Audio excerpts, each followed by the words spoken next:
Boa noite, gente. Eu sou Lucinéia, sou professora do curso de Perícia Social. Eu estou gravando esse vídeo conforme prometido ao pessoal do Facebook, da live sobre perícia em tempos de pandemia. Eu estou deixando a aula disponível completa aqui no YouTube. Então, a gente vai começar falando um pouquinho da perícia. A perícia judicial é feita por um assistente social quando solicitada pelo judiciário, que tem a finalidade de dar subsídio para o juiz. Esse profissional, para atuar como perito, tem que estar registrado no Conselho de Serviço Social e com CRES ativo. Então, a perícia. O que é uma teleperícia em tempos de pandemia? Ela é realizada através de meios tecnológicos, como computador, celular, a distância entre o perito e o periciando. Algumas notas em relação à perícia na pandemia: temos a resolução do Conselho Nacional de Justiça, a resolução que autoriza a perícia por meio eletrônico. Essa nota foi lançada em abril, onde ele autoriza para benefícios de prestação continuada como BPC idoso e BPC deficiente. A justificativa é que, devido à demanda e por ser famílias em vulnerabilidades, o judiciário viu a opção da teleperícia. As perícias, ela está relativa a benefícios assistenciais e por incapacidade. Esse procedimento é realizado junto com os documentos, laudo, relatórios e exames para fundamentar o laudo pericial. O perito ele pode pedir, então, uma prorrogação do prazo. Ele pode pedir também para fazer essa perícia em um outro momento ou colocar, adiar ou conversar com a própria parte se há um interesse da realização da perícia. E esse prazo pode ser prorrogado conforme essa lei. O horário tem que ser agendado. O Conselho Nacional de Justiça, para os funcionários públicos do tribunal, ele oferece criar uma sala de perícia, uma plataforma para essa videoconferência, para a realização dessa perícia, o cidadão que busca benefícios previdenciários e que esse profissional pode acessar. A Justiça Federal também colocou uma nota em relação à teleperícia, que fala da questão da perícia para benefícios de prestação continuada. Ele coloca que a perícia pode ser feita com o periciando, e ele coloca assim: com efeito da perícia virtual, permite a entrevista do periciano e o seu relato com vínculos familiares. E a condição: ele chega a orientar as pessoas a dar print na tela, mandar fotos, vídeos da moradia para que se faça a perícia.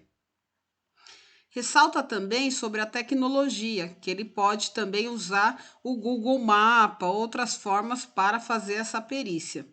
Então, ela sugere os encaminhamentos, que essa perícia fica facultado aí ao profissional que queira fazer esse trabalho, essa teleperícia. Isso é uma nota da Justiça Federal. A nota técnica do Cefes, Conselho Federal de Serviço Social, ele já no início da nota, ela foi publicada 2 dias depois da questão da nota do Conselho Nacional de Justiça, onde essa nota de orientação para os profissionais em relação à perícia. E a posição do Cefes em relação à teleperícia é uma posição contrária.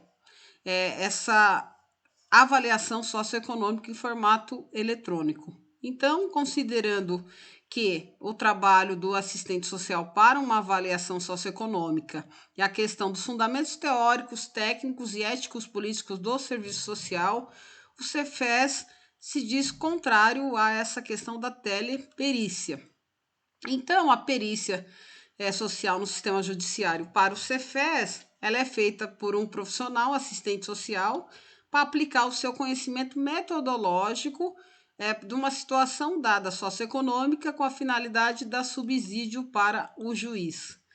A metodologia que geralmente é utilizado é realizado um estudo dos autos, um estudo documental do processo, um estudo bibliográfico de autores referenciais, legislações, O profissional geralmente realiza visitas domiciliares e institucionais, observação, entrevista para elaborar o estudo social e pesquisas de atendimento e também um mapeamento da realidade social do sujeito. Então, dentro da metodologia do trabalho do assistente social, não cabe o assistente social a realização da teleperícia, visto os instrumentais técnicos da nossa profissão.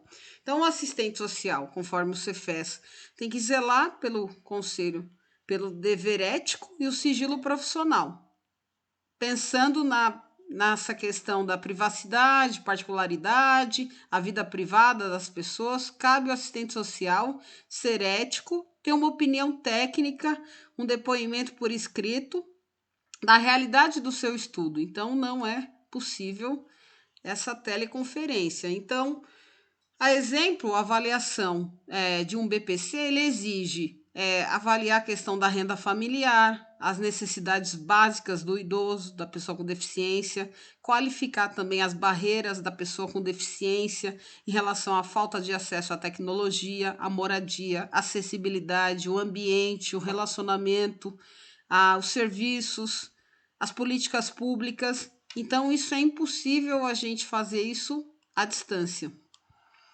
Então, devido à complexidade do nosso trabalho, o Cefes avalia que não é possível a perícia social por meio eletrônico. Então, é um dever ético do assistente social zelar pelo sigilo profissional.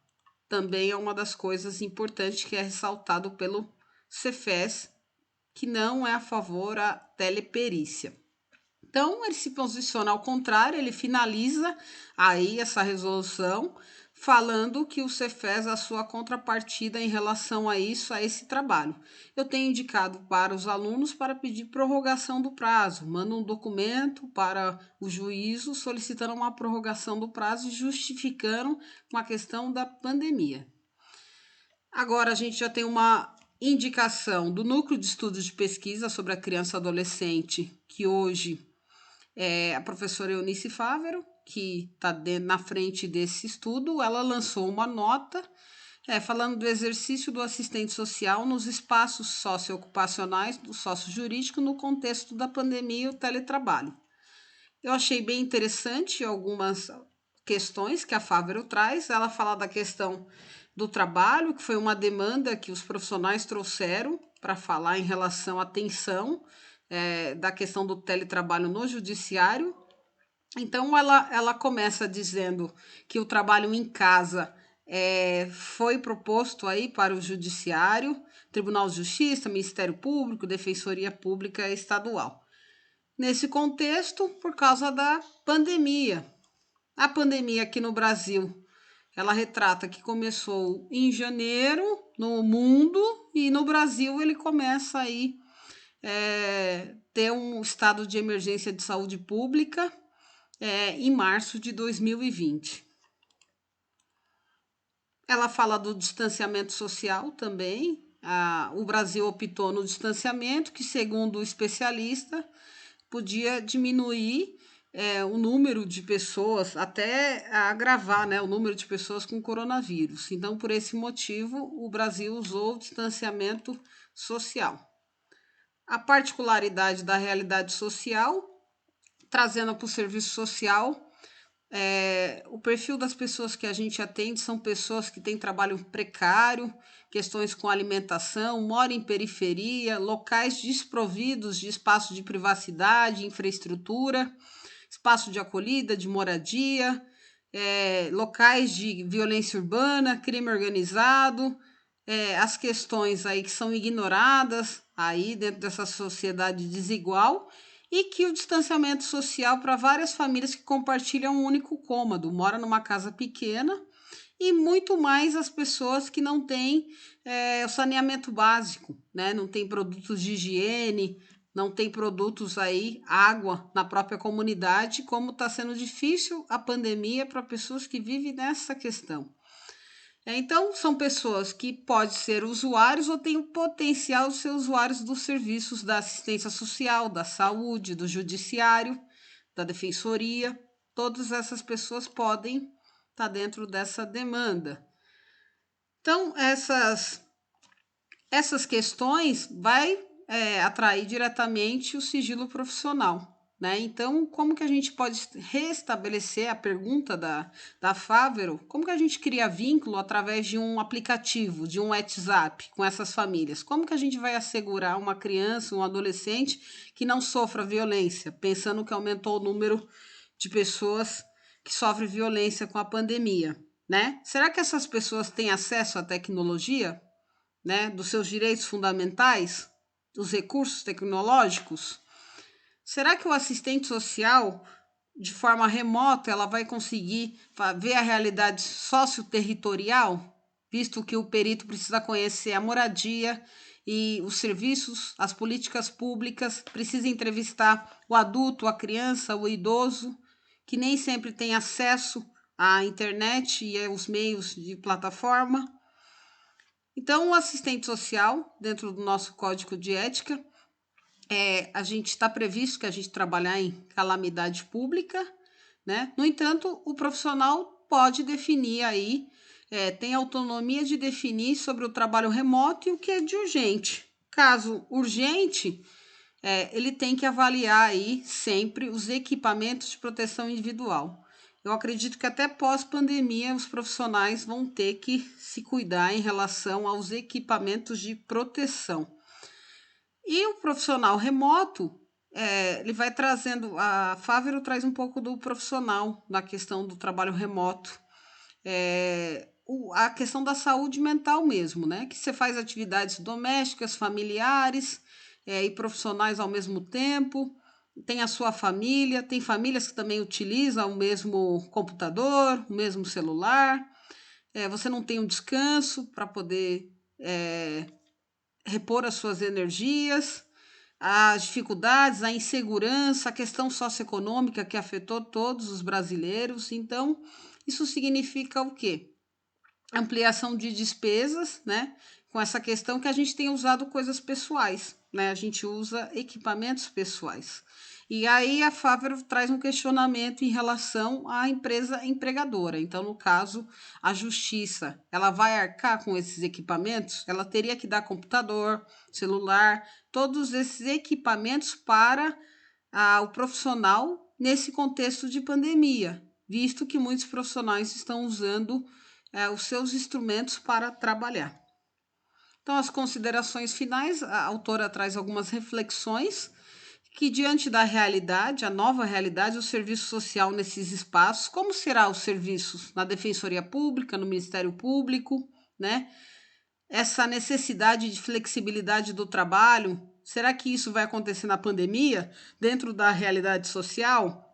Será que a história do trabalho home office, após pandemia, será que não vai precarizar o trabalho do assistente social e eles usarem o trabalho remoto para fragmentar muitas coisas? Então, são perguntas aí da autora para falar em relação à pandemia. Então, são algumas contribuições em relação à perícia social com a pandemia. Espero que tenha ajudado vocês e fiquem atentos aos próximos vídeos. Obrigado. Boa noite.